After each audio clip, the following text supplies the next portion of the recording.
XSFM입니다. I, D, W, K.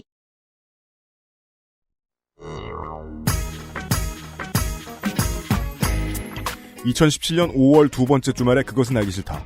이달의 기획 새 정부의 바란다로 꾸며드립니다. 서기호 법률사무소의 서기호 대표 변호사와 함께 법원의 고질적인 문제점들을 들어보고 새 정부가 할 수 있는 일들을 고민해 보겠습니다.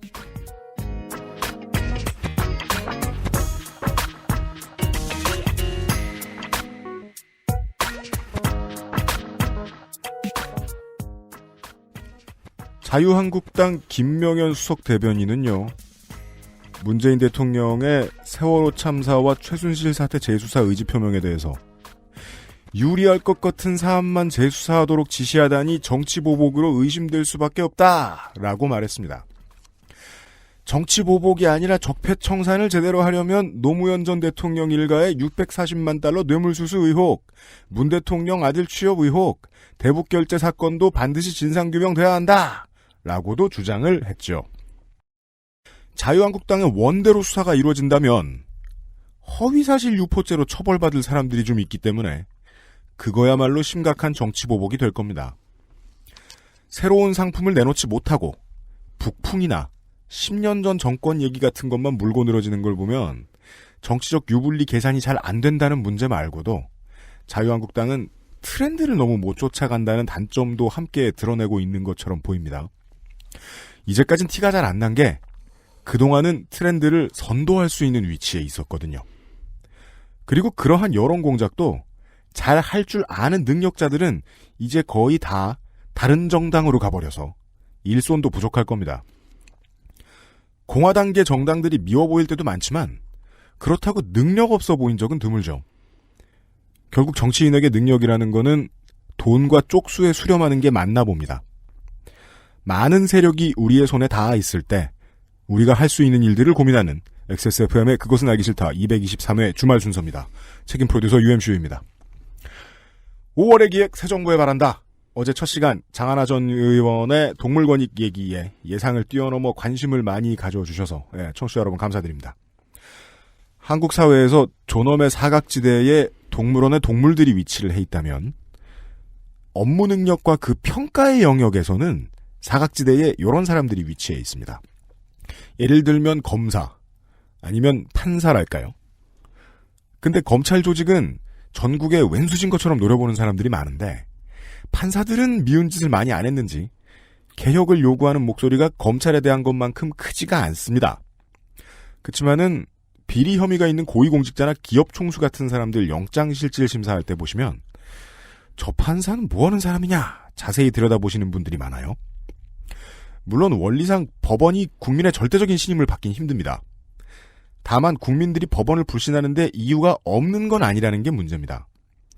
최근에는 대법원이 법관들의 성향을 뒷조사를 해서 사법개혁을 저지하려는 작업을 하다가 들킨 적도 있지요. 새 행정부는 법원을 개혁할 수 있을까? 한다면 뭐를 어떻게 해야 될까? 왜냐하면 평소에 뭐 먹고 뭐 보고 사는지도 공개 안 된 사람들인데 이 문제에 대한 도움을 받기 위해서 저는 판사를 찾아와야 됐습니다.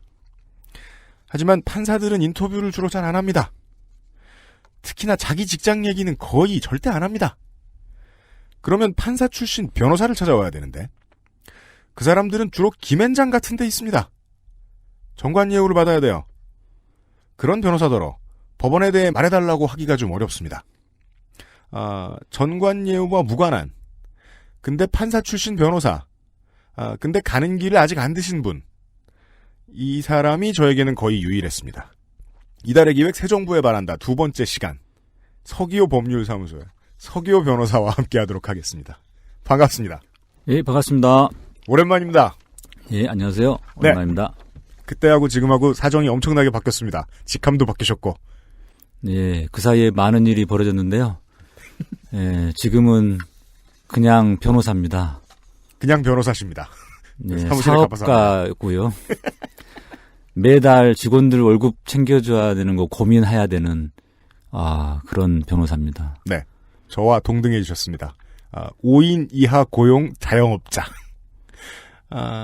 서기호 변호사님을 제가 섭외하게 된 중요한 이유도 그겁니다.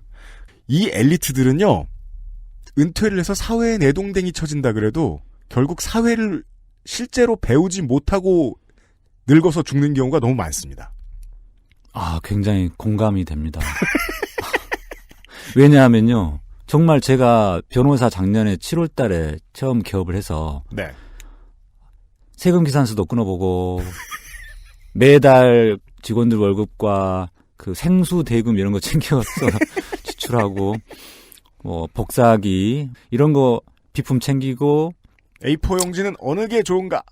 그리고 A4 용지에 베이지 않도록 일할 수 있는 방법은 뭔가 손에 의뢰인 그러니까 흔히 말하는 이제 우리 고객이죠. 네. 고객을 잘 섬기는 방법이 무엇일까?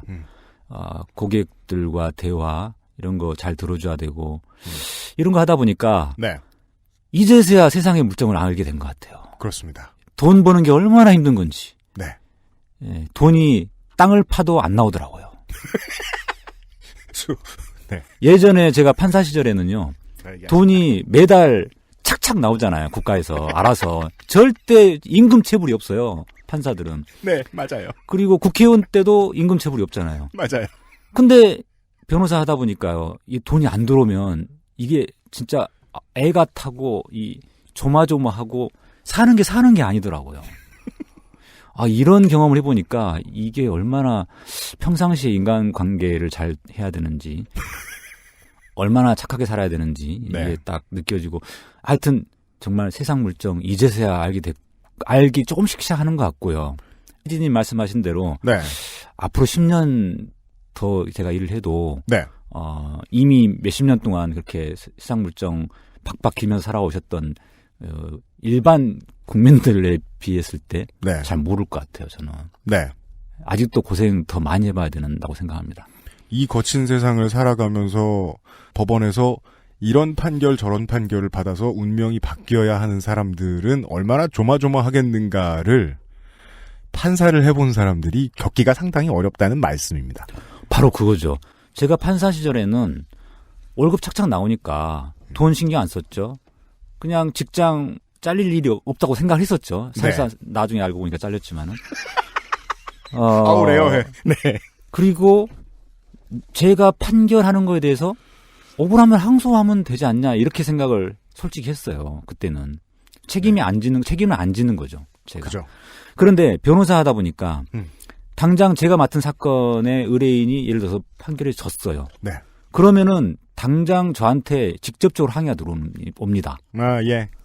저 스스로도 굉장히 괴로워요. 네. 그러니까 결론에 대해서 직접적인 그 압박감이 오는데 그러니까 사실은 판사들이 자기 일처럼 생각하고 그 판결 하나하나에 그렇게 압박감을 가지면서 신경을 쓴다면 얼마나 그 공정한 판결들이 잘 나오겠습니까? 그런데 현실은 그렇지가 않습니다. 네. 판사 입장에서는 한 사건만 처리하는 게 아니라 매달 여러 사건을 처리하고 또 그 사건들이 나의 일이 아니고 남의 일이거든요. 그 의뢰인들, 당사자들을 직접 만나보지를 못하게 돼 있어요. 그죠. 오로지 법정에서만 만나게 돼 있고 그것도 짧은 뭐 3분, 5분 안에 그 사람들 이야기를 들어야 되고 판단할 수 있는 그 어떤 근거가 좀 제한되어 있는 거죠. 네. 그러다 보니까 변호사 돼서 이렇게 느끼는 것과 판사 됐을 때 그 느낌이 너무 거의 180도 다릅니다. 그래서 역시 변호사를 먼저 해보고 나서 한 10년 정도 뒤에 그중에서 좀 훌륭한 괜찮은 사람들이 판사로 들어가는 이런 제도가 바뀌어야 되지 않겠는가라는 생각을 정말 뼈저리게 하는데요. 내가 변호사 생활을 먼저 하고 판사가 됐다면 정말 열심히 판결을 더 열심히 했을 텐데 하는 아쉬움이 좀 있습니다. 뭐야 깜짝이야. 방송을 이렇게 잘하시는 거예요. 계속 그 신세 한탄하실 줄 알았더니 주제를 시작하시네요. 이런 주제로 오늘 진행하려고 하신 거예요? 칼을 갈아오셨네. 아니 제도에 대한 이 의제를 얘기해 주셨잖아요. 예, 지금 벌써부터 첫 번째 제안이 나왔어요. 신세 한탄 이야기 잠깐 할게요. 왜요? 제도 얘기 먼저 하면 안 돼요? 제도 이야기부터 하면 재미없을 것 같아가지고. 네. 왜냐면요, 제가 한 가지 억울한 게 있어요. 뭡니까? 많은 분들이 이제 뭐 판사하다가 국회의원 하다가 이제 변호사 됐으니까 이제 돈 많이 벌겠네? 이렇게 생각을 하시는 분들이 있어요. 꽃길만 걸었으니까? 그렇죠. 정관예우도 받고 뭐. 예. 그런데요, 저는 작년 7월에 변호사 개업을 하면서 정관예우 안 받겠다고 선언을 했어요. 네. 그래서 사무장도 안 두었습니다. 저 변호사도 고용 변호사도 없이 네. 오로지 저 혼자 사무실을 열었어요. 네. 저 사무실은 수임료 얘기하려고 그러면 대표하고 통화하셔야 됩니다. 왜냐하면 흔히 말하는 전관 출신 변호사들이 이제 개업을 하면은 네. 사무장을 두고 직원 한두 명에 이제 고용 변호사 한두 명 이렇게 하면은 이제 기본 세팅이 됩니다. 네. 그러면은 소위 말하는 돈 많이 되는 사건들이 많이 와요. 네. 그러니까 전관 출신이니까 저 사람한테 맡기면 좋은 결과가 나오겠지. 반드시 이기겠지. 전관 출신이니까 법원이나 검찰 쪽에 힘을 써가지고 좀 더 특혜 받는 재판을 받을 수 있겠지. 뭐 이런 거죠. 특히 이제 퇴직한 지 바로 1년. 네. 네, 그때가 딱 굉장히 싱싱할 때잖아요. 아, 그런 네. 겁니까? 싱싱할 때. 그런데 네. 저는 이제 그러기 싫더라고요. 왜냐하면 그런 사건, 그런 것을 바라보고 오는 사건들은 대부분 어떤 사건이냐면 네. 아주 나쁜 범죄를 저질렀는데 법원의 선처를 구하는 죄는 인정하되 구속은 면해나게 달라 이런 거. 피고가 정말 나쁜 놈인데 그 사람을 변호해야 할 때. 그렇죠. 예를 들면 박근혜 전 피고인을 박근혜 피고인을 변호해야 될 현 때. 피고인이요. 네. 현 피고인이군요. 네. 네, 전 피의자, 현 네. 피고인. 박근혜 예를 들어서 대통령을 변호해야 할 때처럼. 그럴 때는 돈을 많이 받을 수 있죠. 네. 하지만 이게 사는 게 아니거든요. 자존감이 확 무너지는 거죠. 예. 내가 이러려고 변호사 됐나? 뭐 재밌는 얘기 하나 해드리면은 네. 박근혜 전 대통령께서 이제 탄핵될 무렵에 막 조사받고 막 수사가 시작될 걸로 할 무렵에 네. 법조계 내 변호사 업계 내에 떼돈 벌게 생겼다 이런 말들이 많이 났어요. 이제 대통령까지 나서서 이제 변호사를 구하니까. 네. 근데 변호사 업계 내 소위 실력도 좀 있고 네. 약간 성향도 보수 쪽이고 이런 분들한테 네. 이제 제안이 들어왔을 거 아니에요, 여러분들한테. 그죠. 예. 근데 그분들한테 수임료를 좀 적게 주는 쪽으로 이야기가 됐다는 거예요, 제안이. 그래서 이제 그분들이 아니 이 사건은 참 어려운 사건이고 또 사건을 맡기가 좀 껄끄러운데 거기다가 수임료도 많이 안 준다 그러면 누가 맡느냐. 그래서 사실은 이제 소위 실력 있고 좀 그런 분들이 잘 안 나타났다, 안 모였다 이런 말이 있습니다. 우리가 서땡구 변호사를 봐야 했던 이유가 지금 나오네요. 그러니까 그 어려운 사건인데 싸게 해달라는 네. 양심수의 요구 상황이잖아요. 요구 그렇죠. 상황이잖아요. 그러니까 바로 그겁니다. 양심수. 왜 박근혜 대통령은 그 당시에 수임료를 많이 주려고 안 했는가? 자기가 양심수라고 생각했기 때문에 그런 거예요. 나 국가를 위해서 열심히 일했던 사람이고 예. 대통령이고 예. 근데 내가 억울하게 지금 이 법정에 끌려가게 생겼는데 네. 당신들이 나를 변호하면 당신들도 명예가 사는 거고 이거 돈 많이 받으려고 하면 안 되지. 이런 마인드로 양심수 마인드로 그 실력 있는 변호사들을 수임하려고 하니 네. 안 되죠. 재밌는 얘기인데 이걸로 우리가 법원 개혁을 뭘 얘기할 수 있을까요? 가만히 있어봐. 이해가 왜 안 나왔죠? 예, 이제 본론으로 들어가죠. 알겠습니다. 그것은 알기 싫다는 한국에서 만나는 첫 번째 반값 생리대 29데이즈에서 도와주고 있습니다. XSFM입니다. 야, 전화 오면 네가 좀 받아줘. 나 편의점 좀 갔다 올게. 야, 너 나랑 똑같은 거 썼잖아. 내 거 써. 그럴까? 요즘 너무 비싸 진짜. 가격표 보고 있으면 말문이 막힌다 내가. 누가 유통을 모르는 줄 아네. 반도체야 부가가치가 그렇게 높게? 장난치지 마라. 한국에서 처음 만나는 반값 생리대 29days. 아까도 뭐 잠깐 이제 그 새로운 제도에 대한 제안을 해주긴 해주셨습니다만은 법원 개혁이 우리 이제 아까 서 변호사님과 우리 바깥에서 얘기했는데 법원 개혁 얘기도 많이 나오지만 검찰 개혁에 비해 시급하지 않은 것처럼 자꾸 비칩니다. 근데 법원에 당해본 사람들이 듣기에는 억울한 얘기예요. 촛불 문화재 때문에 억울하게 나라에서 벌 받으신 분들 이런 분들 보고 있으면 저거는 검찰이 잘못했다고 말하긴 뭐해. 왜냐하면 결론 낸 사람은 판사니까. 혹은 서기호 전 판사의 경우 같은 케이스. 뭐 대단하게 나쁜 짓을 한 것 같지 않은데 지난 30년간 이제 임용 실패한 대여섯 명 중 한 사람이 됐어요. 예, 이 대목에서 제가 또 신세 한탄을 해야 될 것 같아요. 정말 이걸 네, 하세요. 정말 저 억울한데요. 네. 2012년에 제가 판사직에서 재임용 탈락됐지 않습니까? 네. 일종의 부당해고를 당한 거죠. 네. 대통령 비판하는 글을 올렸다는 이유만으로. 그래서 네. 제가 이 부당한 거를 바로잡으려고 소송을 제기했어요. 근데 당연히 한 2년 끌더니 패소 판결을 선고하더라고요. 왜 당연합니까? 이건 보통 노동자들이 걸면 지지 않을 가능성이 높은데. 일반적인 노동자라면 이제 그거를 판단하는 판사가 제3자의 시각에서 객관적으로 노동자와 사용자 편의 중간에 서서 중립적으로 최대한 판단을 해주면 노동자가 이기는 경우 많죠. 아, 판결하는 게 사용자 측이다? 제가 소송을 제기한 상대방이 누구냐면 대법원장이에요. 대법원장을 대리해서 법원 행정처장인데 왜? 대법원장이 저를 잘랐으니까요. 그래서 원고는 서기호, 피고는 대법원장, 가로 열고 법원 행정처장이거든요. 네. 그런데 이 사건을 담당하는 판사는 대법원장의 인사권 하에 있는 판사인 거예요. 전국의 모든 판사가. 제가 전국 어느 법원에 이 사건이 배당됐어도 그 판사는 대법원장의 인사권 하에 있어요. 거의 유일한 케이스라고 볼 수 있겠네요. 피고 대법원장. 그렇습니다. 그러니까 이 판결 재판은 대법원장. 애시당초에 불공정한 재판이 될 수밖에 없는 재판인 거예요. 그래서 실제로 독일 같은 선진국에서는 판사들에 관해서 어떤 인사권에 문제가 생겼을 때 그 부분을 판단하는 법원이 따로 있습니다. 나머지 법원과 완벽히 분리된. 그렇죠. 대법원장의 인사권에서 벗어나 있는 독립된 법원, 별도의 법원이 또 있어요. 그래서 독일은 법원이 여러 개예요.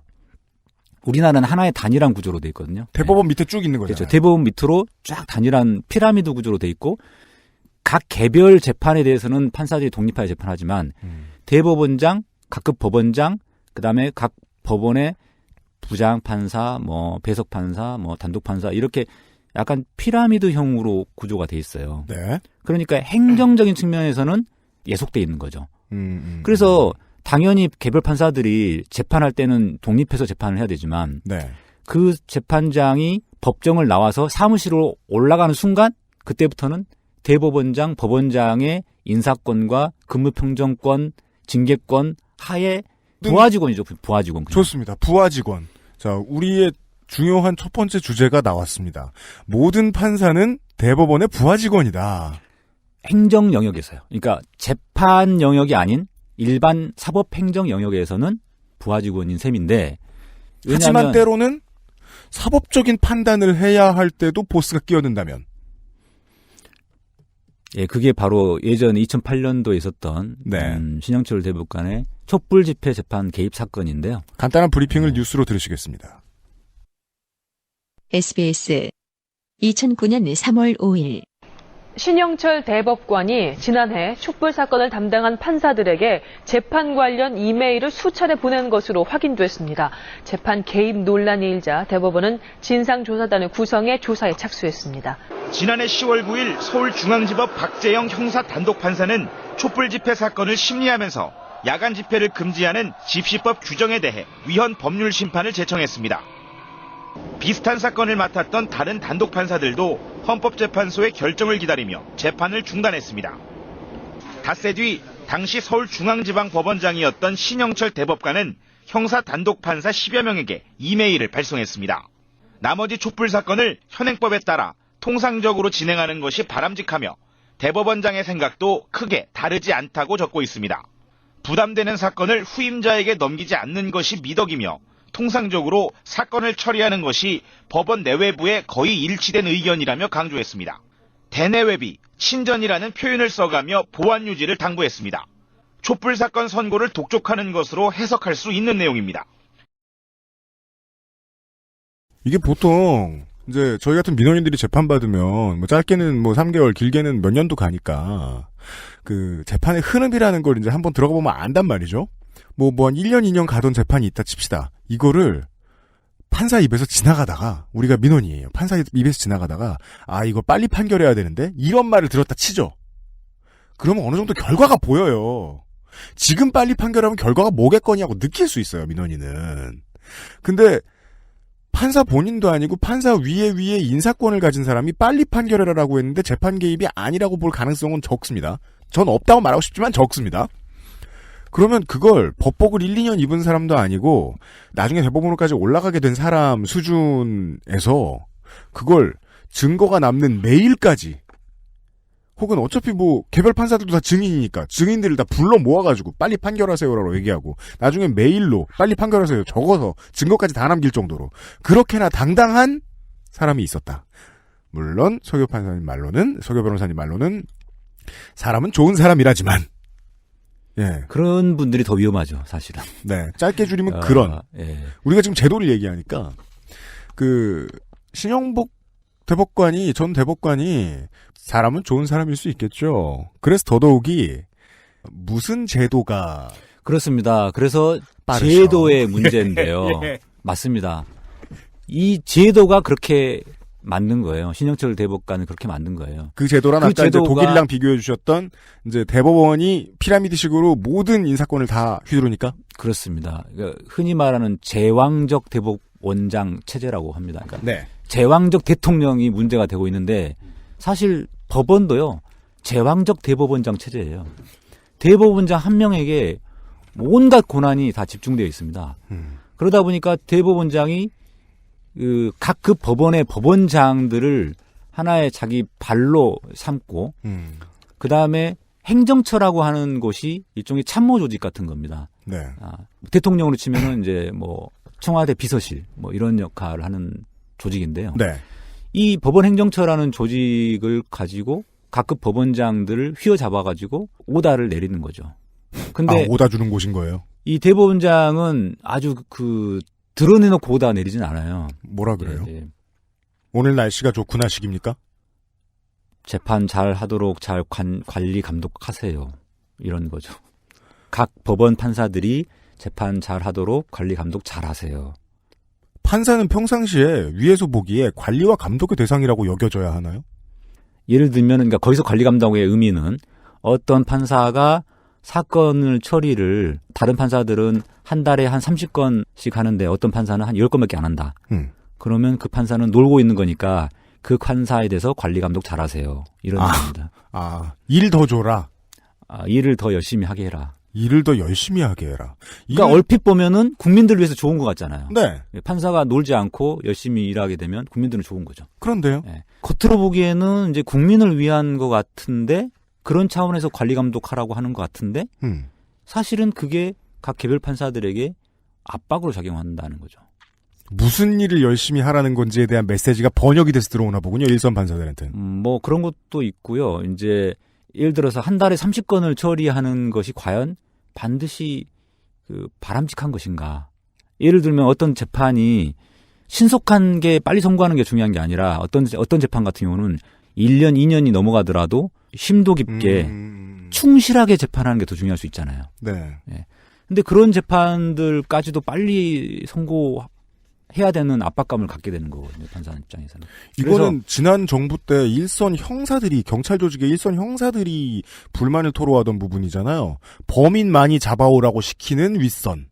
비슷한 겁니다. 예. 그래서 어떤 처리 건수라는 하나의 정량화되어 있는 숫자를 가지고 이렇게 관리 감독의 어떤 기준을 삼아버리면 일선 형사들도 마찬가지인데 네. 하물며 판사로서는 자기가 맡고 있는 그 재판을 정말 충실하게 재판에서 승복 가능한 공정한 재판을 하려고 하기보다는 이거 어떻게 빨리 처리해서 내 손에서 떠나게 해야 되는데 그래서 사건이 해결해야 될 대상이 아니라 처리해야 될 대상이 돼버리는 거예요. 간혹 가다가 사회 가신면에 판사들한테 폭언을 들은 민원인들의 이야기가 나오곤 하잖아요. 네. 근데 이제 공무원이지 않습니까? 공무원이 자기 자리에 앉아서 민원인한테 폭언하고 싶을 때는 보통 일이 너무 많아서 하기 싫을 때잖아요. 맞습니다. 그래서 막말 판사 파문이 한동안 많았는데요. 네. 그분들이 과연 태어나자마자부터 이렇게 막말을 달고 그런 분일까요? 우리 아이가 달라졌어요 같은 말씀을 하고 계세요? 그런 분들은 아니고요. 이 사건에 대한 압박을 받으면 네. 사람이 이렇게 조급해지는 거죠. 짜증이 나요. 원인이 나오는군요. 예, 그래서 당사자가 무슨 이야기를 막 하려고 하면 그건 됐고 다 서면으로 냈잖아요. 뭘 또 이야기하려고. 예를 들어 이런 식으로 하면서 짜증을 내는 과정에서 목소리가 높아지고 이 머리에 꼭지가 돌기 시작하면 막말이 나오기도 합니다. 반말이 나오고 막말이 나오고. 네. 이제 위쪽에서 일을 그냥 열심히 하라라고만 말해주는 건 그 상급 기관에서 할 만한 섬세한 가이드라인과는 거리가 멀다. 정반대다. 네, 그렇습니다. 그래서 이 과거 유신 정권 하에서 전두환 노태우 50 독재 시절에는 법원장이 네. 개별 재판에 직접 개입을 하는 경우가 좀 있었어요. 예를 들면 어떤 특정한 시국 사건 같은 경우에 어떤 판사가 구속영장 발부에 관한 재판을 했어요. 네. 하기 전에 또는 하고 난 뒤에 법원장이 부릅니다. 그 판사를 직접.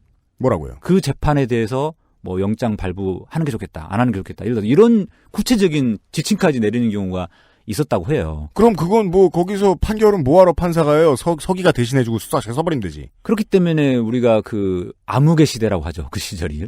그런 시절이 합니다. 네.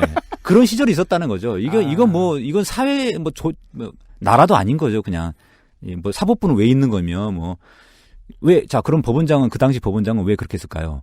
안기부, 그 당시 안기부, 국정원, 이런 중앙정보부 이런 정보기관에서 네. 압력이 들어오는 거예요. 구체적으로. 네. 네, 그래서 그 당시에는 뭐 정보기관에서 개별 판사들에 대해서까지 이 관리 감독 내지는 그 사찰이 빈번했고요. 그러다가 이제 87년 6월 항쟁 이후에 민주정부, 노태우 정부까지는 아니지만 네. 김영삼 정부가 들어서면서부터는 이제 그런 게 많이 완화됐죠. 그래서 더 이상 법원장이 개별 재판에 대해서 직접 개입하는 경우는 거의 없어졌어요. 제가 2000년도에 판사가 됐는데요. 그때는 이제 김대중 대통령이 집권하셨으니까 더더욱 그런 건 상상도 할 수 없는 이야기죠. 대신에 그때부터 노무현 정부를 들어서면서 새로운 어떤 제도가 생겼습니다. 뭐죠? 그게 바로 아까 말한 대법원장으로부터 일선 법원장까지 쭉 이어지는 피라미드형 그 사법 관료 조직이죠. 이 사법 관료 조직이 생기면서 이 법원장들한테 어떤 권한을 줬냐면은 근무 평정 권한을 줬어요.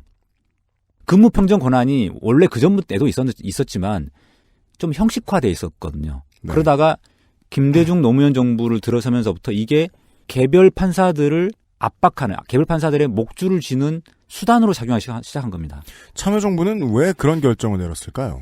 참여정부 우리 노무현 대통령께서 결정한 건 아니고요. 네. 민주정부가 들어선 뒤에 법원도 약간의 변화가 있었는데 약간 좀 이상하게 변화를 한 거예요. 그 당시 법원은 유신 정권과 50 정부를 군사 독재를 거치면서 정치권에서 개입을 해가지고 자꾸 사법부를 압박하는 거를 이제 그 트라우마가 있어가지고 사법부를 좀 독립시켜야 된다. 사법부를 행정부나 대통령, 정치 권력, 국정원으로부터 독립시켜야 된다라는 것이 너무 강하게 작용한 거예요.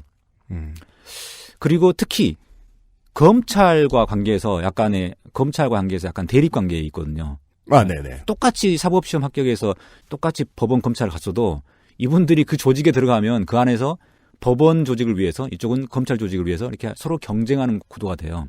그 하는 일이 또 검찰은 구속영장을 청구하고 법원은 구속영장을 기각하기도 하고 네. 이러다 보니까 약간 대립 관계이기도 하는데 그러다 보니까 이제 검찰 권력과 관계에서 약간의 비교 우위를 점해야 된다 이런 약간 조직 이기주의 같은 것도 좀 작동을 하면서 대법원장과 법원행정처를 중심으로 약간의 똘똘 뭉치는 뭔가 그 조직화되는 관료화되는 이런 경향이 지금 생겼어요. 조직 이기주의와 경쟁심이 생기면 상대 조직을 이기기 위해서라도 그 조직이 가진 힘을 소수에게 몰빵을 하는 경향이 있잖아요. 그건 세상 어디나 개미도 그렇고 사람도 그렇고. 바로 그겁니다. 그래서 법원이 그걸 했다. 제왕적 대법원장 체제가 생기기 시작한 거예요. 그래서 예전에 2000년도 이전에는 대법원장님들에 대해서 대법원장님들이 할 일이 별로 없었다고 들어요. 그런 이야기가 나올 정도였어요. 그러니까 대법원장이 하는 일은 약간 의전 같은 거, 그렇죠. 할 일 없을 때는 의전 받죠. 그런 거 위주였다고 들었는데 이제 2000년도 이후부터는 대법원장이 하는 일이 굉장히 많아지는 거예요. 그게 이제 행정처라고 하는 참모 조직을 통해서 이제 그 일사불란하게 시달이 되죠. 중요한 거는 그 과정에서 각급 법원장에게 근무평정 권한이 좀 강화됐고 네. 그러다 보니까 저 같은 사람들이 피해를 봤어요. 제 같은 사람이. 왜냐하면 제가 처음에 판사가 됐을 때는 그 근무평정이라는 게 별게 아니었어요. 그냥 형식적인 거였거든요. 네. 그리고 10년이 지나면 자동으로 연임이 되는 거였어요. 그런데 어느 날 갑자기 저보고 10년 동안 근무평정 해본 결과 당신은 하가 5개고 그러니까 하위 2%에 해당되니까 나가라.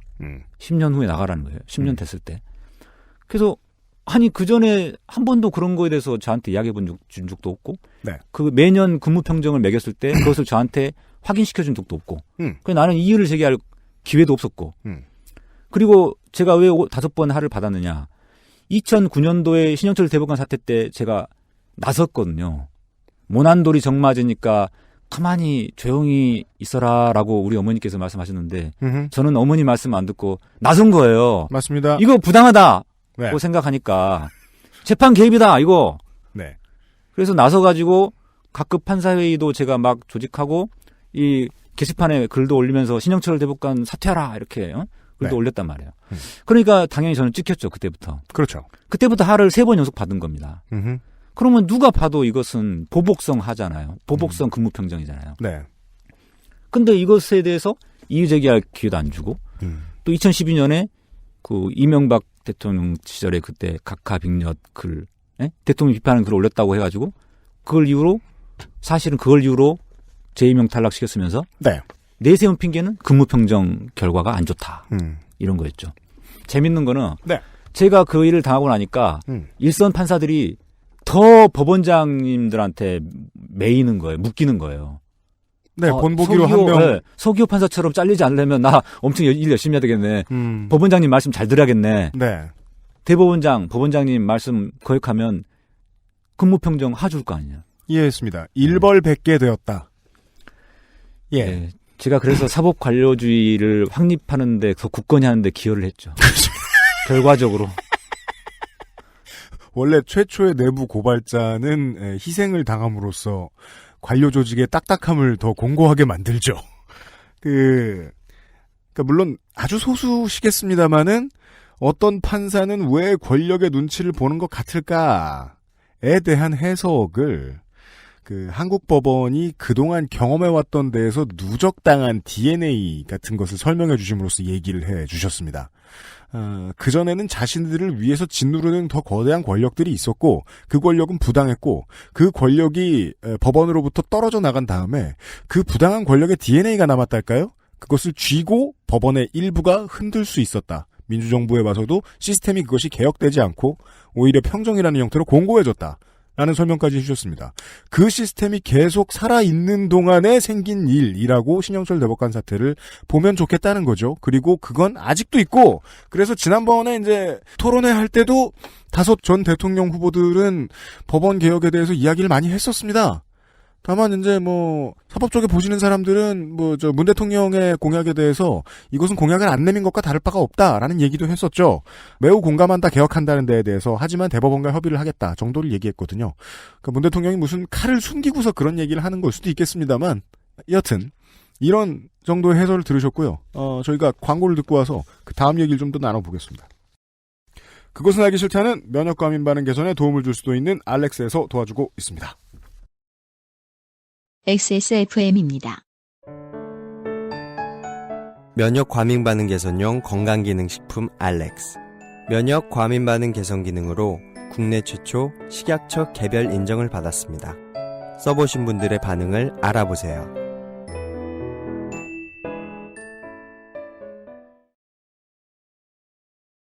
JTBC 2017년 3월 7일 사법부 자체의 보수화에 대한 우려의 목소리가 법원 안팎에서 계속 이어지고 있죠. 네, 그래서 일선 판사들을 중심으로 이를 바꿔보려는 움직임이 이어졌고요. 네. 최근에는 이 법원 최대 규모의 연구 모임이 이 법원 개혁과 관련한 세미나를 또 열 예정이었는데요. 네. 법원 행정처가 이를 제한하려 했다는 의혹이 나와서 또 논란이 되고 있습니다. 법원엔 현직 판사 500명이 가입한 국제인권법연구회란 모임이 있습니다. 일선 판사들부터 고위 법관까지 많은 판사들이 가입해 있습니다. 연구회는 오는 25일 서울의 한 대학과 공동 세미나를 열어 전국 법관 2,900명을 상대로 한 설문조사 결과를 발표할 예정이었습니다. 주요 내용은 관료화된 법원 체제의 개혁, 대법원장 권력의 분산, 법관 독립성 보장 등에 관한 겁니다. 설문은 양승태 대법원장에게도 보내졌고 적극적으로 응답한 판사 수도 500명이 넘습니다. 그런데 이런 움직임을 감지한 대법원이 해당 행사를 주관한 연구회 조직과 행사를 축소하려 했다는 의혹이 제기됐습니다. 법원 행정처 고위 관계자가 설문조사 결과가 많이 알려지지 않도록 연구회를 움직여달라고 지시했던 겁니다. 지시에 반발한 해당 판사는 사직하려 했지만 행정처 소속 판사들이 나서 만류하며 일선 법원으로 돌아가는 것으로 정리됐습니다. 이에 대해 대법원은 연구회 활동에 대해 축소 지시를 내린 적이 없고 해당 판사는 개인 사정으로 행정처 근무를 취소했다고 했습니다. 알고 보니까 블랙리스트가 있다더라. 판사들에 대한 블랙리스트가 있다더라. 예. 그런 이야기까지 나왔고, 그 컴퓨터, 블랙리스트가 저장된 컴퓨터에 기록을 삭제해버렸다는 이야기까지 나온 거예요. 남들 하는 거 다 하네요. 예. 근데 이거는 공용전자 기록 손상죄라고, 공무원들이 사용하는 그 공식적인 업무 컴퓨터에 저장된 기록을 삭제해버리는 거는 이거는 형사 범죄거든요. 그러니까 이게 사실 판사들이 있는 조직에서 이렇게 걸리기 쉬운 범죄를 저지르고 있다는 게 윗선에서 이해가 잘 안 되네요. 그런데 이런 일이 가능한 이유가 뭐냐면요. 걸리지 않거든요. 이유를 설명해 자, 주시겠습니까? 컴퓨터에 기록을 삭제해버렸다. 자, 네. 법원 행정처의 기록을 삭제해버렸다. 그러면 그것을 수사를 누가 하겠습니까? 만약에. 영장 법원에서 발부해야 되는군요. 예, 검찰이 일단 수사를 해야 되는데 그 다음에 발부는 법원이 하는 거고. 그러니까 너를 수사하게 영장을 발부해 주세요라고 검찰이 신청해야 되는 거군요. 그렇죠. 그런데 검찰의 흔히 이제 상층부, 네. 법무부, 대검, 여기 상층부와 법원 행정처라고 하는 그 상층부끼리는 서로 통하는 조직이거든요. 일선 검사가 만약에 정말 바보 같고 정의로운 검사가 있어. 그럼 그 친구 뭐가지도 안전하지 않네요. 그럼요. 일선 검사가 함부로 못하죠, 그런 거. 예. 네. 아하. 그리고 각 법원의 구속영장 발부를 담당하는 그 판사들을 아무나 안 뽑아요, 또. 그래요? 왜요? 그런 사법행정 권력에 저항하지 않을 만한 좀 순한 판사들을 주로 배치를 하죠. 자, 지금 몇 가지 문제들이 나왔습니다. 법원은 스스로가 수사당할 것을 정해줄 권한이 있다. 그리고 법원은 그 영장을 심사하는 데다가 예스맨을 꽂을 인사권이 있다. 이런 문제들을 그렇죠. 지적해 주셨습니다. 네. 그래서 저 같은 제가 판사 시절에요. 네. 저 같은 사람한테는 절대 구속영장 발부 업무를 안 맡기더라고요. 청취자 여러분, 원래 그 정치를 한 번이라도 해본 분들은 저런 식의 레토릭을 씁니다. 본능적으로. 이해하시고요. 여튼, 인사권, 그리고 법원만 가지고 있는 고유한 권한 때문에 수사당하지 않을 능력.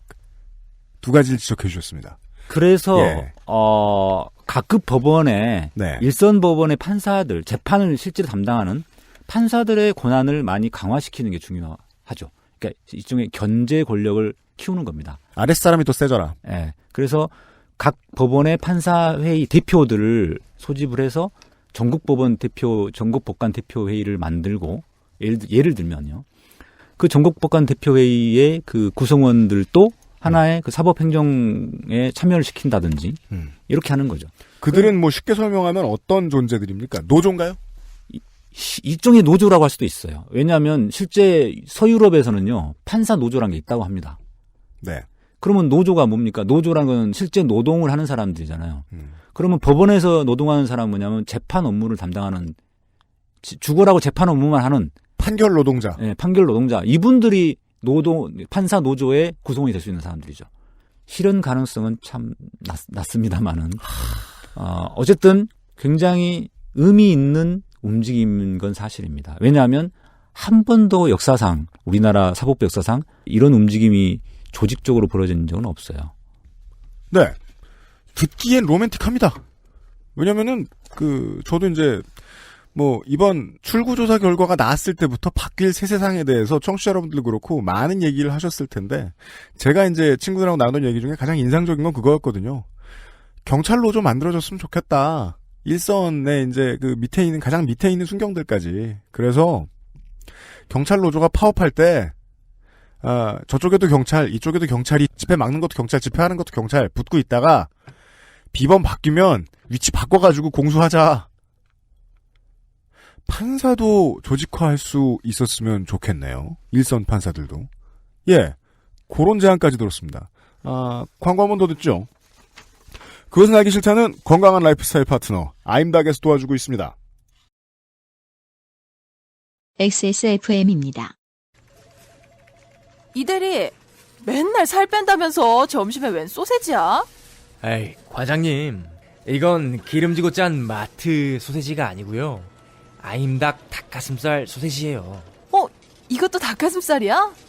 한 입에 먹기 편하게 생겼네? 아이 참, 과장님. 아임닭 큐브잖아요. 국내산 현미가 들어가서 정말 부드럽고 다이어트에 딱이라고요. 질리지도 않고 먹기도 간편해서 요즘 다이어트 하는 사람들은 다 이거 먹어요. 닭가슴살을 가장 맛있고 간편하게 먹는 법, 프리미엄 세이프 푸드 아임닭. 돌아왔습니다. 광고 속의 이 대리는 과장님에게 왜 이렇게 잘 개길까요? 아마도 노동권이 잘 보존되어 있는 직책에 있을 겁니다. 서교 법률사무소의 서교 대표 변호사와 함께 법원이 나아갈 방향에 대한 힌트만 여쭙고 있습니다. 처음에 잠깐 하셨던 얘기를 조금만 더 설명해 주십시오. 일반인이 생각할 때는요, 내가 자식을 키웁니다. 얘가 사법연수원에 들어갔습니다.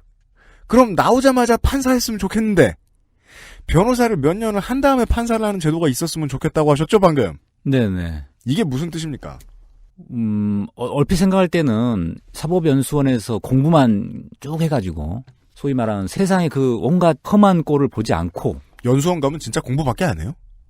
술도 많이 먹죠. 그러니까 술 먹고 공부하고 술 먹고 그냥 일반적인 백년서생들의 일상이네요. 백년서생 맞습니다. 딱 네. 그거죠. 세상에 굳은 일은 하지 않고. 예. 그러면은 공정한 판결이 나오지 않겠냐라고 생각했던 게 바로 옛날 제도의 원리죠. 예를 들면 우리가 축구 예를 들어서 심판을 양성할 때 네. 어느 한쪽이 치우치지 않고 공정하게 심판은 판결을 해야 되니까. 네. 그런 어느 양쪽 축구 구단에 속해 본 적이 없어야 되는 거죠. 보통 리그 선수 출신을 뽑지 않죠. 네네. 예. 그런 차원에서 이제 판사도 그렇게 소위 말하는 이제 경력 법관 제도라고 순혈주의, 그러니까 피가 섞이지 않게 이제 하려고 하는 거죠. 근데 그렇게 했더니 어떤 문제가 생기냐면 판사들이 세상 물정을 모르는 거예요. 그렇습니다. 네. 예를 들어서 어떤 분이 합의서에 한 10개 항목이 걸친 합의서에 서명을 했어요. 피고나 송사가 걸린 사람이. 더 쉽게 이야기를 하죠. 자, 1억 원을 지급한다라는 약소금 공정증서에 서명을 했어요. 네. 더 쉽게 하면은 차용증 같은 거요. 네, 이거 재밌겠다. 예. 그러면 당연히 1억 원을 빌렸고 그러니까 네. 차용증은 작성해줬겠지. 네. 라는 게 우리가 이성적이고 함적인 사람이라면 그렇게 생각할 거 아니겠습니까? 네. 그런데 세상 물정이 그렇게 돌아갑니까? 살다 보면 네. 여러 가지 사정 때문에 사용증을 1억 원짜리 작성해줄 수도 있는 거잖아요. 안 빌렸는데. 네, 안 빌렸는데도 다른 이유 때문에 쓸 수 있는 거잖아요. 또 다른 어떤 조건이 붙어 있는데 그 조건 다 쓰려면 번거로우니까 그냥 아니면 하우스 갔다가 갚지 않아도 되는 불법 도박을 해서 진 빚이라든가. 더 쉽게 말하면 그런 것도 있을 수 있죠. 네. 그런 저간의 사정들이 있을 수 있는데 그거에 대해서는 판사들이 볼 때는 알 바 아니다. 이해가 안 되는 거예요. 아니 나같이 이성적이고 함적인 사람의 관점에서 보면 거기에 당신이 그게 갚을 의무가 없으면 왜 거기다 서명했어요? 네. 그러면 서명을 거부하면 되잖아요. 이렇게 생각하는 거죠. 이게 우리가 그것이 알고 싶다에 나오는 그 아주 일반적인 얘기 아니에요. 16년이 지난 뒤에 진범이 잡힌 다음에 다시 물어보니까 오랫동안 억울하게 갇혀있던 사람이 수사 강요당했다고. 자백 강압당했다고. 그렇죠. 최근에 뭐 재심이라는 영화에서 보듯이 예. 판사들의 머릿속에서는 자기가 죄를 짓지 않았는데 가짜로 자백한다는 게 이해할 수 없는 거예요. 차용증에 사인은 왜 하셨어요? 네. 그래서 자백했다 그러면 아니 당신이 죄를 인정하니까 자백했겠지. 이런 식으로 판단을 하는 거거든요. 최근에 제가 피고인이라는 그 드라마 있죠. 네네네. 네. 그 드라마 재밌게 봤는데요. 네. 그것도 참 너무 황당한 이야기 아닙니까? 어떻게 검사가 자기 가족을 죽여요? 근데 그것을 또 믿어요. 시청 후기. 네. 검사가 자기 가족을 다 살해했는데 네. 그렇게 했다고 자백을 했는데 네. 그걸 또 사람들이 다 믿어요. 아니, 판사들이 네. 사람들이 믿는다기보다는 검사 판사가 믿었죠. 네.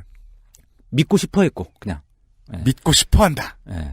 처음에는 자백하니까 이유 없이 자백하지 않겠지. 설마 검사가 허위 자백한다? 자, 별로 배우지 못한 사람이 사회에 백도 없고 그러다 보니까 이제 뭐 검찰의 강압 수사에 의해서 허위 자백을 했을 수는 있어요. 네. 네. 그런데 배울 만큼 배운 검사가 자기 가족을 죽여놓고 죽였다고 자백을 했다. 네. 그것을 허위 자백했을 리가 없지 않냐. 이렇게 생각하는 거죠. 그랬는데 그렇게 해서 이제 유죄 판결을 선고했어요. 네. 드라마 나중에 보니까 네. 아닌 게 드러났어. 그렇죠. 근데 그다음부터는 이제 인정하기 싫은 거예요. 저거를 인정하면 내가 판결을 잘못했다는 것을 또 인정해야 되잖아요.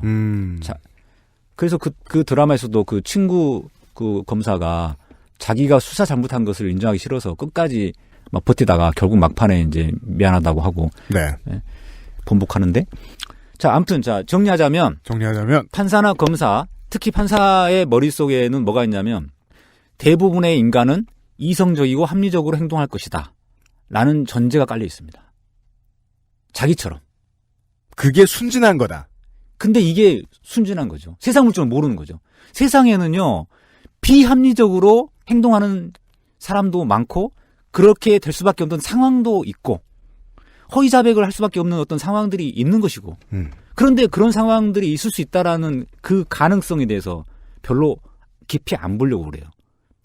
왜냐하면 나같이 이성적이고 합리적인 사람이라면 이렇게 행동했을 텐데 자꾸 이런 거죠. 그래서 법정에서 흔히 볼 수 있는 관계가 뭐냐면 당사자가 막 이렇게 하면은 판사가 이해할 수 없다는 표정으로 아니 그러면 왜 이렇게 했어요? 라는 식으로 물어보는 경우가 있을 수 있어요. 그런 장면이 떠오를 수 있죠. 그때 그 판사의 머릿속에는 이성적이고 합리적인 인간이라면 이렇게 할 텐데 당신은 왜 그렇게 했냐? 나는 도저히 이해가 안 된다. 내가 이해되게끔 제대로 조리 있게 설명 좀 해봐라. 논리적으로 설명 좀 해봐라. 자, 그러면 그 말을 듣는 당사자는 갑자기 머리가 하얘지죠. 이성적으로, 논리적으로 조리 있게 설명하라고요? 나 지금 나름대로 논리적으로 설명하고 있는데요. 그리고 그 상황은 이성적인 게 아니었습니다. 네. 라고 말할 수 없다. 그래서 저는 판사 시절에 그런 경험을 저도 많이 하면서 네. 세상이 이렇게 이성적이고 합리적으로만 돌아가는 게 아니구나. 뭔가 감정적이고 어떤 비합리적인 선택을 할 수밖에 없는 여러 가지 상황들이 있구나. 그게 바로 흔히 말하는 세상 물정이라는 거구나. 그러면 이런 것들을 배워야 되는데 내가 배워야지 재판을 잘할 수 있을 것 같은데 네. 어떻게 하면 배울 수 있을까? 판사가 그런 것들을 직접 경험할 수가 없잖아요. 네. 그러니까 저는 이제 책을 통해서 여러 가지 심리학을 공부한다든지 뭐 해가지고 간접적으로 막 배워보려고 노력했는데 쉽지는 않으셨다? 쉽지 않죠. 그래서 네. 변호사를 하면서 세상 물정을 배우지 않고서 생수 비용 결제를 고민해 보기 전까지. 예. 그냥 그런 거 안 하고 바로 공부만 해가지고 판사가 되면 어떤 뭐 순혈주의는 유지될 수 있겠지만은 인간사의 그 복잡하고 단안한 그런 감정의 그 흐름이나 뭐 이런 비합리적인 이런 상황들 이런 것들에 대해서 이해가 좀 부족할 수밖에 없는 상황이 되는 거예요. 그러니까 재판이 논리적으로는 될지 몰라도 인간적인 재판이 안 되는 거죠. 다시 제가 이해가 맞게 했는지 좀 한번 보죠. 세상은 비합리 투성이지 않습니까? 네. 다만 못해 별거 아닌 우리 집 케이블 TV 새로 드릴 때 그거 판촉하러 나오신 분이 내민 계약서에 사인을 할 때도 우리가 약관을 잘못 읽었다가 덤탱이 쓸 수 있습니다. 나는 3년이라고 약정 3년이라고 생각하고 4년 살았는데 알고 보니까 5년이었다든가. 물론 그런 싼 값을 가지고 법정에 가진 않습니다. 그리고 물론 책임은 사인한 저한테 있죠. 그리고 법정에 가면 더 큰일이죠. 법정에 가서 큰일인데 내가 그때 무슨 잘못을 왜 저질렀는가를 판사가 이렇게 쓱 물어볼 때 아까 말씀하신 대로 그럼 그때 왜 그랬어요? 라고 물어봤을 때 머릿속엔 이런 게 껴있는 거죠. 이게 왜 비합리적이냐면 그 당시에 연인이 무슨 잘못을 했는데 그걸 감춰주느라 내 아들, 딸이 뭘 잘못했는데 그걸 감춰주느라 사장이나 노동자였다 칩시다. 우리 회사의 주식이 떨어지는데 그 문제를 덮느라 뭔 말을 다 하고 싶은데 세상을 다 끌어들일 수 없잖아요. 나에 대한 재판이니까.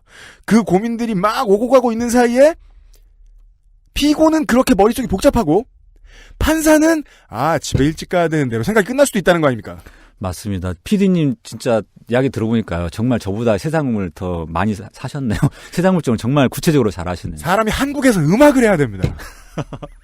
바로 그러한 복잡 단안한 인간사의 세상 물정을 판사는 다 깊이 헤아리질 못해요. 이것을 커버할 수 있는 제도를 말씀하신 그 제도를 다루고 있는 그렇게 실제로 하고 있는 국가들이 있습니까? 미국 같은 경우가 전형적인 사례고요. 그래서 이제 실제로 우리나라에 이미 법이 개정됐어요. 개정돼가지고 2025년경쯤 되면은 10년 이상의 법조 경력, 그러니까 변호사를 한 10년 정도 해야만 판사로 임용될 수 있어요.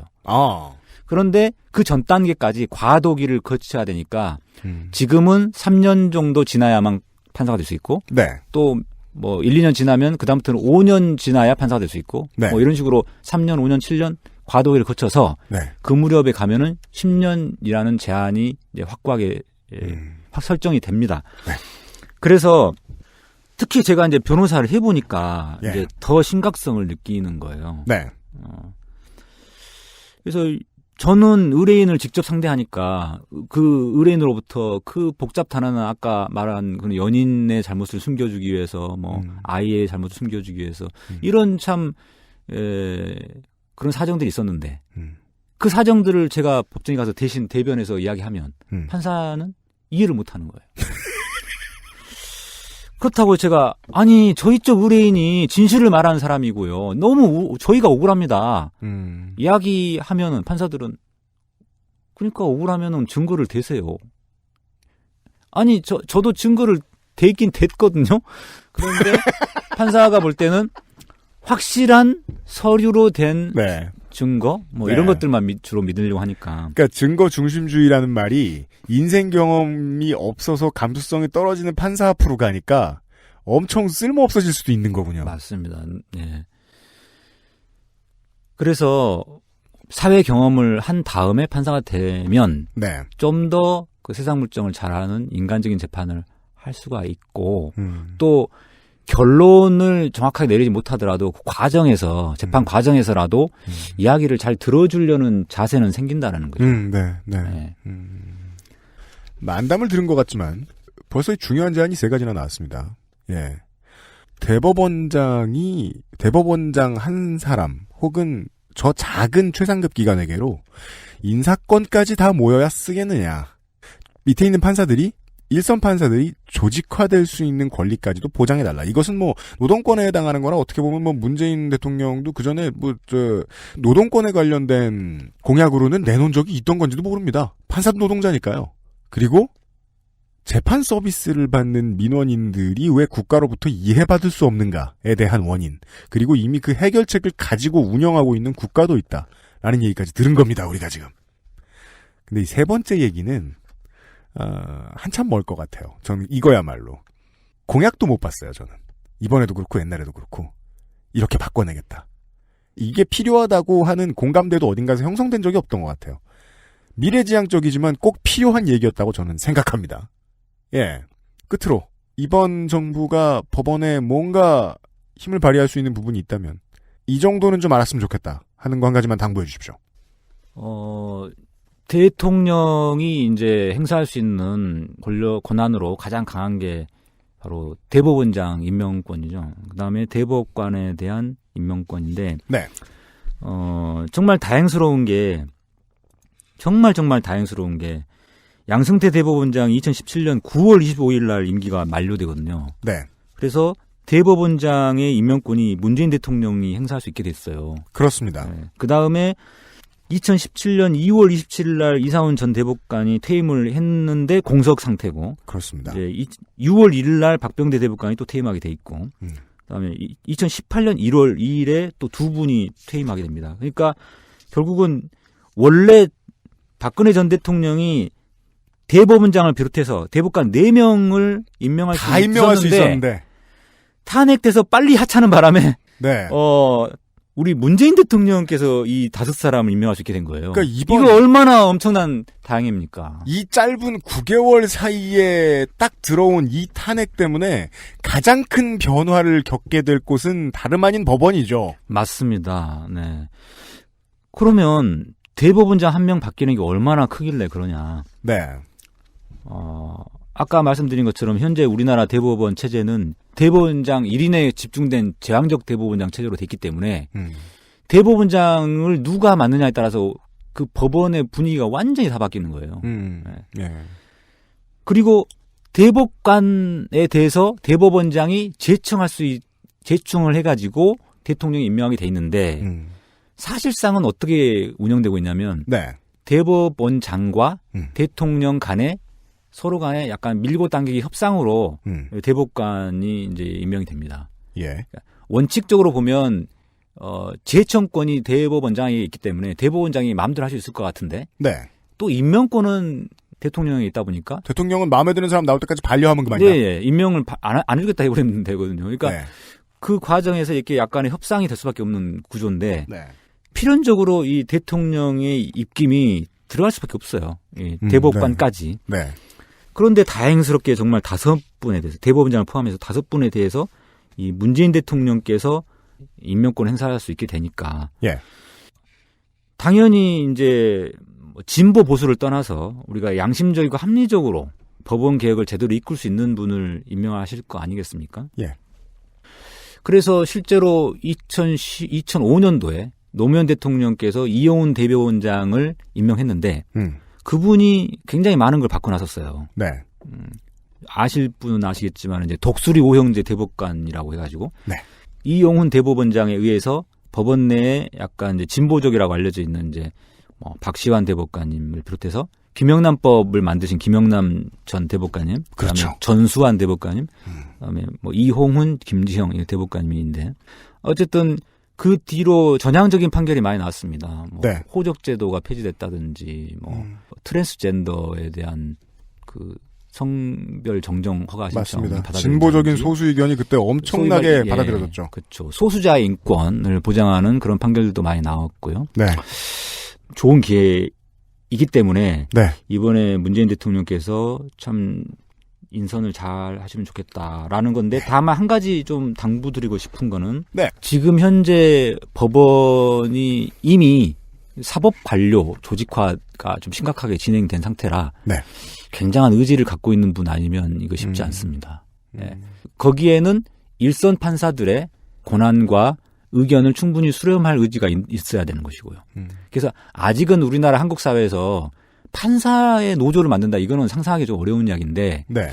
적어도 그런 실제 재판 업무에 종사하면서 국민들과 직접 피부로 접촉하는 이 판사들의 이야기를 잘 들어서 재판 제도 개선도 그분들의 의견으로 많이 좀 나오게 하고 그러니까 위에서 결정을 내려가지고 오다를 내려서 딱 일사불란하게 움직이는 이런 체제 말고 밑에서부터 자발적으로 올라오는 그러니까 상형식 민주주의가 법원에는 지금 적용이 안 되고 있는 거예요. 전혀. 네.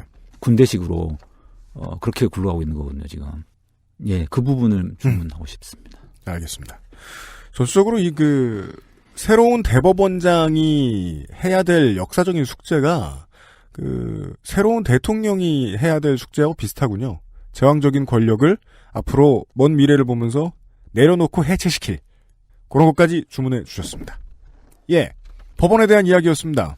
이거 법원이라도 직결이라도 받으러 들락날락 하셔야 이해하실 수 있을지도 모르겠습니다만, 요렇게 봐주시면 좋을 것 같습니다. 판사가 왜 저런 판결을? 요런 의문을 그냥 뉴스를 듣고 가져보신 분들이 계시다면, 답이 좀 되었길 바랍니다. 그것은 알기 싫다 5월의 기획, 새 정부에 바란다 두 번째 시간. 법원 개혁에 대한 얘기였습니다. 서기호 법률사무소의 서기호 대표 변호사셨습니다. 늦게 퇴근하셔가지고 고생 많으셨습니다. 예, 감사합니다. 다음에 또 뵙겠습니다. XSFM입니다. 유해물질 무첨가 잘 만들고 체갑 29 days. 사람들은 면역 과민 반응을 잘 알지 못합니다. 그러나 우리가 말할 수 있는 것은 단 한 가지. 알렉스는 면역 과민 반응 개선에 도움을 줄 수 있는 건강 기능 식품입니다. 혹시 광고를 듣고 계시는 본인이 면역 과민 반응이라고 생각하신다면 알렉스가 당신에게 도움이 되어드릴 수 있다는 말이죠. 비싸서 안 사시겠다고요?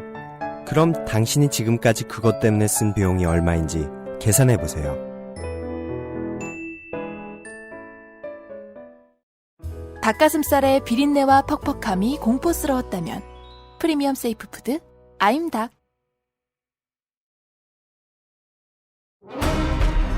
아스트랄 뉴스 기록실 뉴스 라운드업. 매주 토요일에 만나는 뉴스 라운드업 시간입니다. 예전에 있었던, 몇 년 전에 이번 주에 있었던 뉴스들 혹은 사설 혹은 이슈들 가운데서 지금 봤더니 이상하거나 너무 웃긴 것들 몇 가지를 소개해드립니다. 아카이브는 웃길 때 봐야 재밌습니다. 윤세민 기자입니다. 안녕하십니까. 윤세민입니다. 첫 번째는 뭡니까? 작년 5월 둘째 주에는 홍준표 경남지사에 대한 주민소환 투표 청구 서명부 검수 작업이 있었습니다. 자, 홍준표 도지사를 주민소환하고자 하는 주민들의 노력이 있었습니다. 경남 바깥의 분들은 이걸 기억을 못하실 거예요. 경남의 일부 시민단체들은 그때 홍강가 했었습니다. 네. 그리고 지금도 이런 생각을 할 수 있죠. 이게 성공했으면 얘기가 많이 달랐을 거예요. 자유한국당에 누가 나가든. 네. 혹은 뭐 이런 생각 가장 많이 하는 분은 누굴까요? 뭐 김진태 의원? 혹은 뭐 피닉스 뭐 이럴 수 있잖아요. 네. 역사가 바뀌었을지도 몰라요. 성공했으면. 그 당시 진주의료원 폐지 및 의무급식 중단 같은 건에서 행정기관의 의견 수렴이나 주민 공청 같은 절차를 전혀 거치지 않았다는 게 주요 이유였는데요. 뭐 화난 거죠. 그러니까 그 주민 소환 절차라는 게 그렇게 대단하지가 않다는 거죠. 네. 주민을 화나게 하면 소환할 수 있다. 근데 4개월 뒤인 9월 경남 선관위가 투표 각하 결정을 내리면서 무산되었습니다. 다만 투표 청구가 진행되는 동안에 이 당시 새누리당 지지자 등으로 구성된 박종훈 경남교육감 주민소환 추진본부라는 게 갑자기 발족을 해요. 네, 박종훈 교육감은 진보 성향으로 구분이 되죠. 그렇습니다. 그러니까 이른바 맞불 서명 운동을 벌인 겁니다. 서명에 서명으로 맞섰어요. 작년에 맞불이 유행했었습니다. 여기서 허위 서명이 발견됩니다. 그렇습니다. 이게 선거법 위반이거든요. 매우 그렇습니다. 네. 선관위 조사를 넘어서서 경찰의 수사까지 진행이 되다 말고 그 맞불 서명 운동 단체는 갑자기 소환 중단을 선언하면서 꼬리를 내립니다. 그죠. 워프는 실패할 수 있습니다. 이렇게. 네. 그리고 이제 그때까지 받아준 서명을 자체적으로 폐기해버립니다. 짱이죠. 네. 이거 참 조명 많이 됐으면 재밌었을 사건인데 말이에요. 일부 언론의 주장에 따르면 홍준표 당시 도지사의 측근이 이 허위 서명을 주도했다고까지 하는데 네. 결국 추후 수사는 이쪽 허위 서명이 아니라 주민소환 청구인 측 서명부에 대해 역으로 허위 서명 수사를 해버려요. 네. 경남 도지사 그 주민소환 청구인 쪽에 이쪽에도 허위 서명이 있다라는 얘기를 이미 수사받고 있던 쪽에서 흘리지 않았으면 이런 수사를 할 리가 없거든요. 네. 보복성 수사 같은 게 이루어집니다. 심지어 경남 경찰청에 의해서. 그래서 경찰이 시민 6명을 구속 불구속 입건하면서 과잉 짜맞추기 수사로 논란이 되었습니다. 그렇습니다. 이런 사건이 작년 5월에 있었습니다. 이때 저는 이것을 들여다보면서 홍준표 전 후보의 이게 제2의 전성기 같은 거였죠. 지난번 총선에서 동대문에서 저희가 말씀드렸죠. 자기 지역구에서 져놓고 거기는 야당 강세라고 말하던 동대문에서 져놓고 경남에 내려갔을 때 이때만 해도 홍준표가 다시 돌아올 것이다라는 생각은 거의 못했는데 돌아와서 그동안 억울했던 것을 다 경남에 쏟아 부었잖아요. 네. 그게 또 잘 돼요. 또 잘 됐다는 건 본인의 의도대로 잘 됐죠. 의원도 폐업하고 네. 예, 무상급식도 싸우고 그 과정에서 이제 주민들이 들고 일어나면서 이제는 홍준표 지사의 두 번째 전성기도 끝났나 보다 했는데 이걸 자기 정치력으로 또 피해내죠.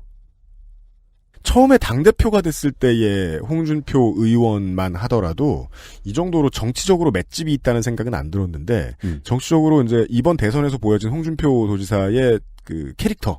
맞습니다. 예. 그 반사왕. 네. 그 캐릭터는 예전에는 없었고 그 경남 도지사 시절에 너무 많이 키워졌다는 생각이 드는 거예요. 그 다른 지역에 관심이 없는 서울이나 경기도 쪽 주민들의 입장에서는 슈레딩거의 고양이가 부활해서 나타난 그런 느낌이었어요. 네, 그래서 그러니까 경남에 내려갔으니까 사실 살았는지 죽었는지 모르고 있었는데, 네, 갑자기 부활해서 나타나가지고 세상의 모든 이슈를 휩쓸어 버렸죠. 이게 왜 이러냐면 국회의원은 실제로는 우리 국회의원들도 늘 얘기해요. 민심을 알고자 하지 않으면 전혀 모르고 살 수 있다. 네. 예. 왜냐면 국회 안에서 밥 먹고 그냥 저 민원 들어오는 기업인 만나고 이러면 끝이거든요. 그 여당 의원들은. 그리고 검사는 당연히 민심을 모르고 삽니다. 네. 평생 검사, 평생 국회의원이었잖아요.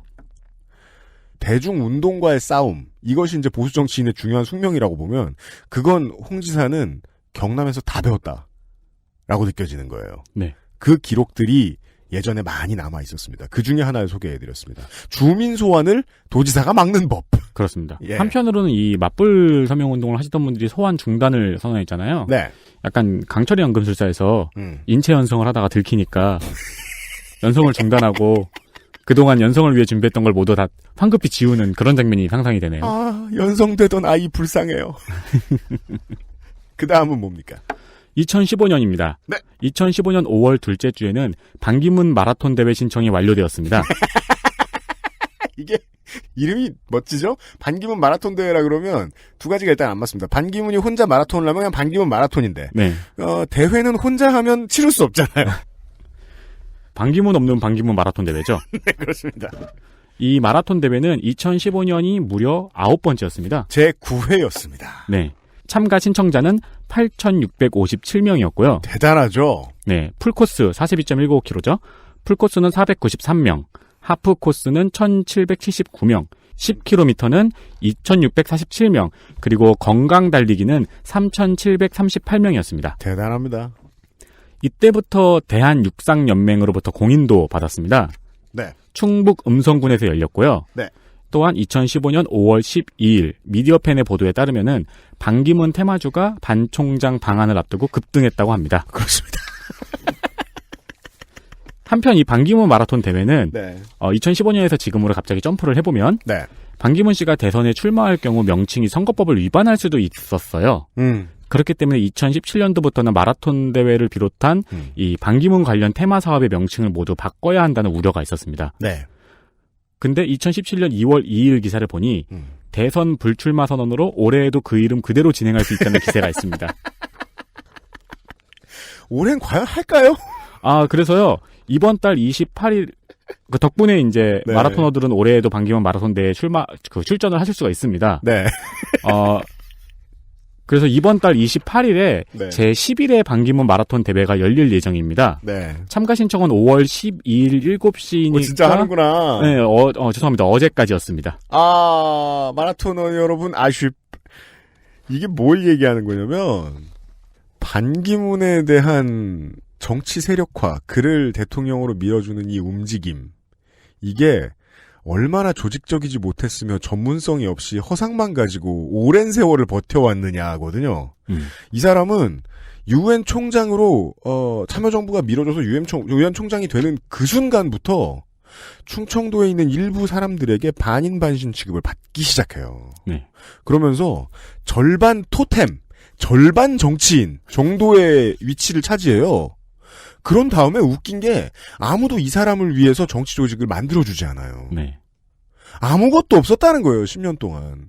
그랬는데 갑자기 들어와가지고 조직하려고 그러니까 후보 입에서 자기 돈이 필요하다는 소리가 나오지. 처음부터 끝까지 엉성하게 토템으로만 쓰이다 간 거예요. 본인도 이상하죠? 대통령을 하고 싶었으면 미리 준비를 해놓든가 사람을 심어놓든가 그게 안 했다는 거 우리 뻔히 봤잖아. 그것도 안 했다는 거. 네. 이렇게 엉성한데 대세 노릇을 이렇게 오래 한 사람이 있다. 저는 믿어지지가 않습니다. 근데 반 토템 반 정치인이었잖아요. 네. 지금 이제 정치인으로서는 끝이 났고. 이제 또 토템. 그렇죠. 왜냐면은 지금 충청도에 관련 사업이 너무 많아요.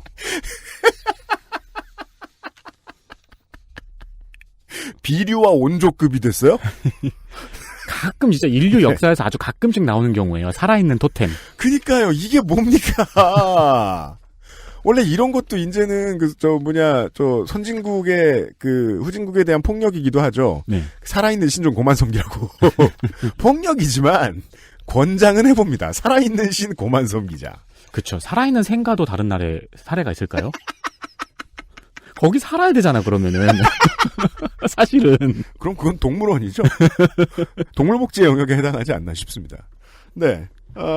뉴스 라운드업 첫 시간이었습니다. 에디터 윤세민 기자가 수고했습니다. 네, 감사합니다.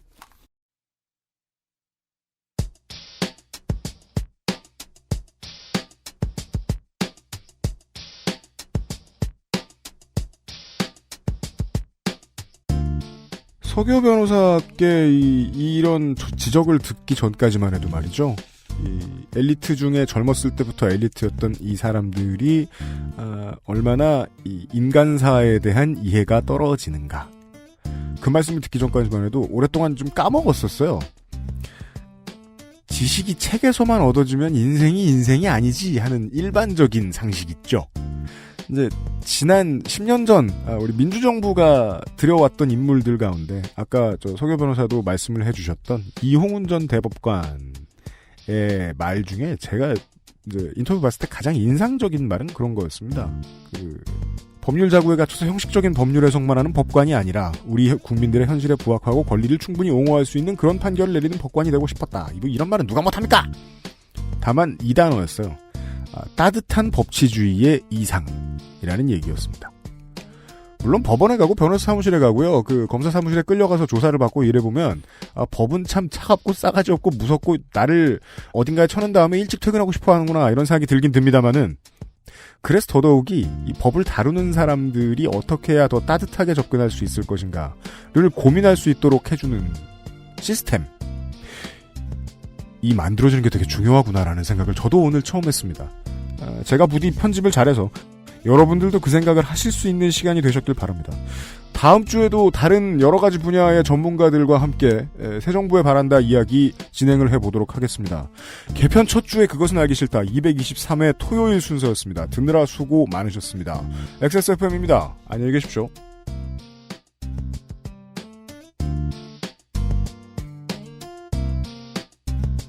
XSFM입니다. I, D, W, K